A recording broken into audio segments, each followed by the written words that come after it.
Hello everyone, welcome back. Today we're going to talk about dealing with your tractor gelling up from sub-freezing temperature. So a couple of weeks ago, the temperature had fallen to like -5, -10 degrees, and apparently the diesel in the tractor had gelled up. Right now, I didn't expect it to happen because I had been putting this anti-gel in there. um, but what I think happened is because the fuel that I was using, I had purchased back in October.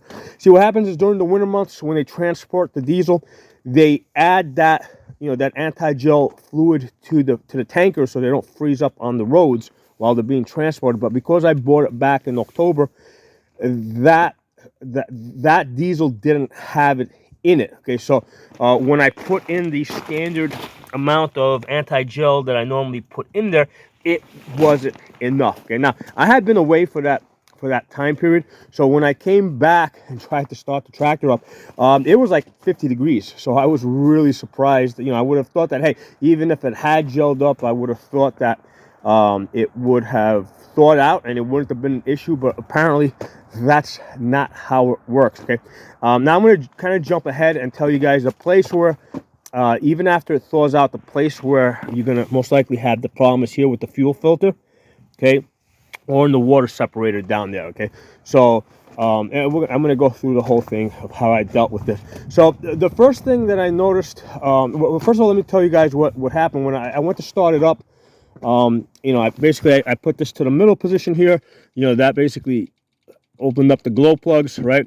And then the tractor started right up, ran for about 10 seconds, and then cut off. Okay, so, and it cut off like basically as if it didn't have enough fuel. Okay, and the fuel tank was full.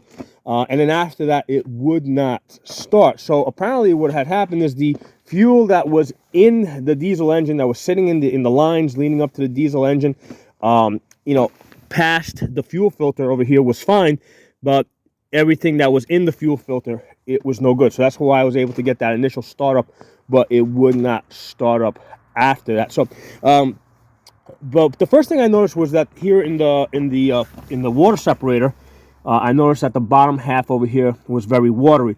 So this was the first thing I wanted to deal with, get that water out of there. And the way you do that, now first of all, you're gonna need a pretty big wrench to basically get over here and turn it. Now this is kind of hand tightened, but I couldn't quite get it loose, and I didn't have a wrench that was quite big enough, and at the same time, this was too big, right? That's for the fuel filter. So I ended up using this vise, this wood vise.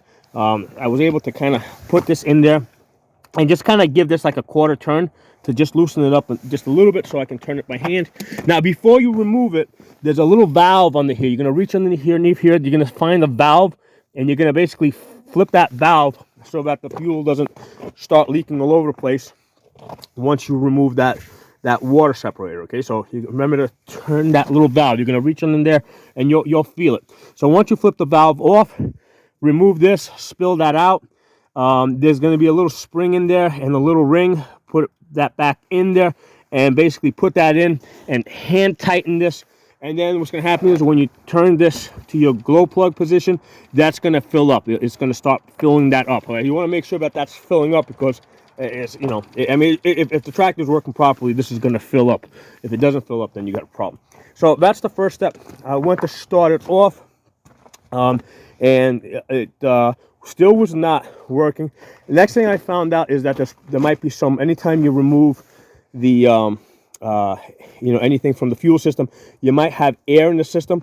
So right over here, this black thing here, that's the fuel filter. There's this a nut right here, right? That's what you're going to use to bleed the air out of the system. So you're going to basically turn that off, to open this up a little bit, turn the key to the middle position here, turn it to the middle position, and that's going to basically pump the air out of the system. As soon as it starts whistling and you're sure that all the air is out, basically just lock this up again with the little wrench. Then go back over here, start it back up. So as soon as I did that, it immediately started up, and the same deal ran for about 10 seconds before it stopped. So So now I went to the next step. The next step was that there was some bad fuel in the fuel filter right over here. Now to access this, you have to remove this bolt over here. I think that was a 10 millimeter. Remove this one bolt. This piece will come out. I'm not going to bother to remove it right now. And then you're going to basically use this to loosen that up. Now, you won't be able to, you're not going to be able to turn this, all right? So you're going to have to remove this over here. Now be careful not to lose the parts in here. There's a washer in there. Remove this, pull this out. You're going to lose a little bit of fuel. That's not a big deal. Pull this out. Careful not to lose your parts. And that's going to allow you to put this piece in there so that you can remove your fuel filter. And once I removed it and I looked in it, I could see that there were like little clumps in there. So that was the problem I was having. So there was some water in my separator, but there was clumps. There was like little clumps in here from the diesel fuel having gelled up. So I spilled that out, put that back on, right? Attempted to start the tractor the same way I did before, still wouldn't start. So then the next step was to use this 911. Okay, so this stuff over here, you're supposed to use it after you gel up. Okay, so what you do with this is, I went through the same process. Remove the hose from here. Remove the fuel filter, and what you do is you fill up the fuel filter halfway up with the 911, with this stuff over here. And then what you do is you fill up the other half with just diesel fuel. All right, screw that back in place, make this nice and tight. Put this piece on back here, right? Screw that back on. That's nice and simple. And now remember, you're gonna have air in the system, so we gotta bleed the air out. So same deal here. Switch this to your middle position over here. Put your wrench right over here. Loosen this up. Okay. Let the air out. As soon as it should take about a minute or so. Then tighten it back up. Okay. Then come back here and again start same thing. Turn it to the middle position. All right. As soon as the heat cooler goes off over there, then crank it. Basically I just push the clutch down in order to start it, and then turn the key. And at that point, the tractor started up and continued to run. Now, while it was doing that, I was getting lots of black smoke for about 30 seconds to a minute. I think maybe even a full 2 minutes. I was getting lots of black smoke as the tractor was trying to flush out all the garbage out of the system.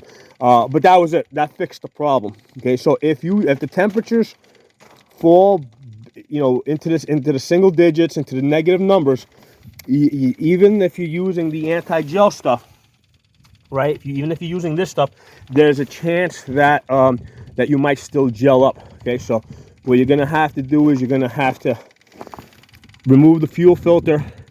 Throw out, you'll see some clumps in there. Get rid of the clumps. Go 50-50 with the 911 over here. 50% 911, 50% diesel fuel. Attach this back up. Bleed out the air, right? The way I showed you, right? Just turn this out. Let the air out. Close it back up. And also what I did is I took some of this 911 and I also poured it into the fuel tank itself. To fix, because basically this is also supposed to restore your fuel after it has gelled up. Okay, so you're going to want to put some of this into your fuel tank. That's only a 10-gallon tank, so it doesn't need a whole lot. And that's it. It's been working fine ever since. So yeah, that's how you're going to deal with your fuel gelling up in your tractor. So hope this video was useful. Drop some comments below. Let me know if you guys think I missed anything. I'll talk to you all soon.